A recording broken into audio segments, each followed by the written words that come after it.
Today's tutorial is Maleficent, and originally for this I had made the cheekbones, I sculpted them and I made them out of this product called GelSkin, and this is from Kryolan. Many YouTubers have done this Maleficent tutorial, so I wanted to do something a little bit more exciting and include these prosthetic cheeks, but it turns out that my skin reacted to the mastic glue that I used to attach them, so I had to take them off. Here are a couple of photos from my Instagram. This is the sculpt of the cheekbones that I made, and this is a two-part mould, a negative and a positive, to create the cheekbones so they fit to the face. And I thought I'd include the video from where I started. So this is the mastic glue, and I take the cheekbone piece that I've made and line it up to exactly where I want to place it. Then tilting the prosthetic off my face slightly, I'm going to glue the back of it and include all the tiny thin edges. And then the tip with mastic glue is to let it go tacky for a little bit, then place the prosthetic against your face, sealing all the edges down. And then you can work from the bottom, so you don't have to move the entire piece off your face from where you've placed it. Then once all the edges are sealed down, you would then take acetone or witch hazel on a cotton bud and just roll over the edges, smoothing them down so that they're nice and flat to your skin. If, like myself, you have a reaction, then they must be removed straight away. To cover my red irritated cheeks, I'm using Illmasqua Skin Base, and I'm mixing two shades, 02 and 6.5, to get a nice light skin, as Maleficent is slightly paler than I am. I'm using my beauty blender by Real Techniques to get a nice even coverage.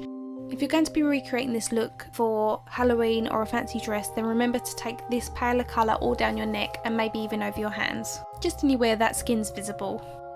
Although Maleficent is still attractive, she does have villainous brows, so we're going to be creating slightly darker brows, and we're going to be creating a nice point to them at the arch.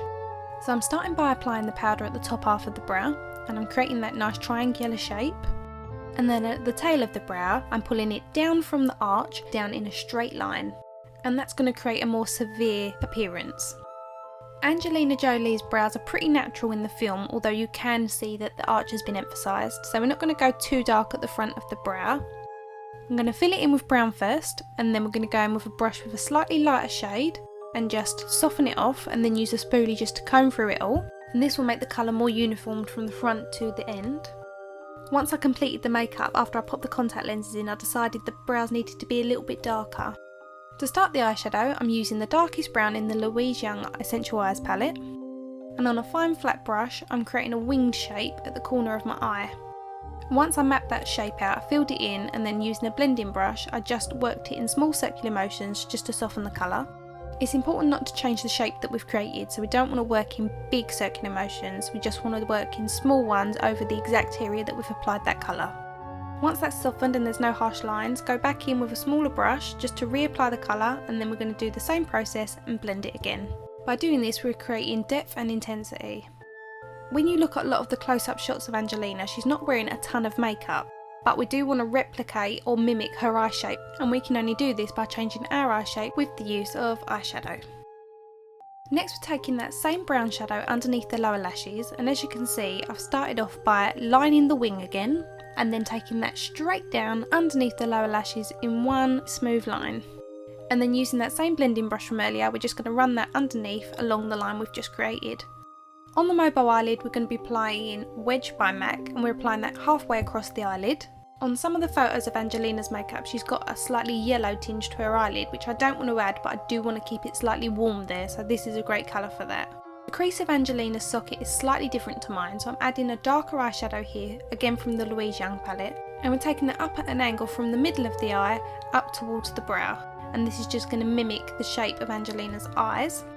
On the very outer third of the eye, just over Wedge Eyeshadow, I'm applying a tiny bit of that dark brown from the Louise palette, and this is just going to create a little bit more contour to the eye.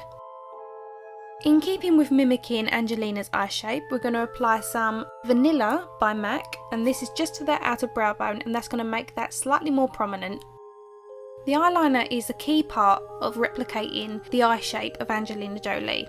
The thinnest part of the liner is at the very beginning. It starts a couple of millimetres up from that inner corner, and it goes up in a straight line till it's just in line with the pupil, and then it dips, creating a slight point. So by drawing in this more angular shape to the eye, it looks very much more like Angelina's eye shape. To create a nice fluid winged outliner, you want to start at the base and pull out your line, and then come back on yourself to thicken it, and then just fill in between. Taking a little bit more of that Wedge Eyeshadow and placing that just either side of the bridge of the nose at the inner corner of the eyes. and this is just going to sink those areas a little bit.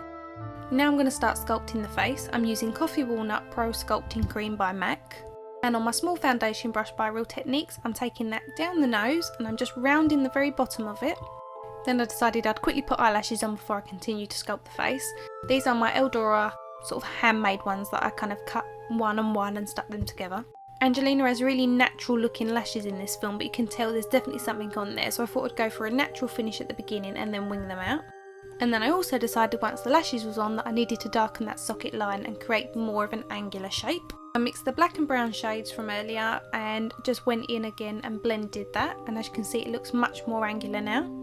Now, as I unfortunately couldn't wear the cheekbones that I intended to wear, I'm having to sculpt this area, but it's really hard to see on my camera because I've got lights that are either side of my face, so it really lights up that area, and obviously it doesn't do it justice. It's really hard to see that it actually really does sink your cheeks in. I'm drawing that contour colour from the top of the ear down the cheekbone towards the corner of the mouth, but obviously going only halfway. And then from where you stop halfway down your cheek, pulling a line down towards your jawline. And this is going to sink those areas, replicating the nice chiselled bone structure of Angelina Jolie. So as you can see, I'm just blending that out with my finger. Now I'm placing in some highlights around the eyebrow bone, and then using a clean concealer brush, I'm using feathering motions just to blend that out.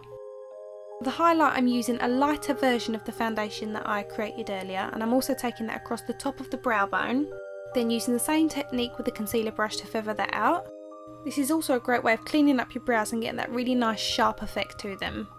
Maleficent's cheekbones widen at the temple area as well, but as we're not using prosthetics for that area, we need to push that back with contour. Then to create more dimension to the cheekbones, we're going to put a white highlighter right along the very cheekbone up towards the temple area. This is going to contrast against the brown contour colour and really make the cheekbones pop. To make the shape of the nose more straight and rounded at the base, like Angelina's, we're going to add some of that cream highlight straight down the centre.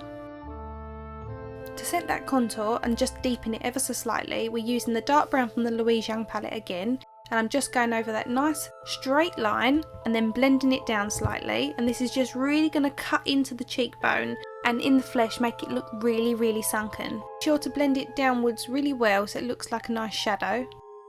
I also placed a small amount of that eyeshadow just over the cream contour, just where the temple is. Next I'm placing some of that highlight from the bottom of the ear down the jaw. This is going to make that area stand out and again help enhance that sucked in cheekbone appearance from the contour. Then just to soften that blend between them, I'm just using my finger. The staple part of this entire Maleficent makeup look is the red lips. Using MAC's lip liner in Brick, I'm enhancing my Cupid's bow by making them quite pointy, again a bit more villainous.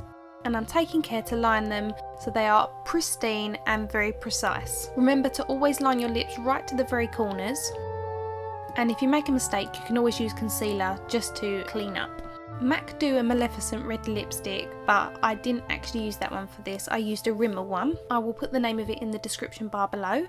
In various photos the lip colour on Maleficent are slightly brighter and slightly darker, so I went for this one in between.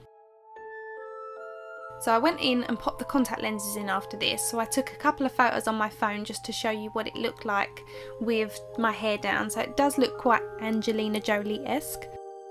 Then it was time to pop on a wig cap, which I've got on here, and then we completed the headpiece. I'd already made the horns. If you follow me on Instagram you will see I put up photos of those. Then to make a quick DIY headpiece for the horns to sit onto, we just cut out some cardboard and put that around my head, and then simply took some electrical tape and literally taped it around my head. For the little diamond shape at the front, we took a post-it note and covered it in electrical tape, placed that at the front, and then we went round the whole piece, as I said, with electrical tape. If you're making this on a budget, this is really the most cost-effective way of creating a headpiece, but you may need to get someone to help you tape it around your head so it fits nice and snug. So that's my Angelina Jolie Maleficent tutorial complete. I hope you've liked it. I always appreciate a thumbs up and I look forward to reading your comments.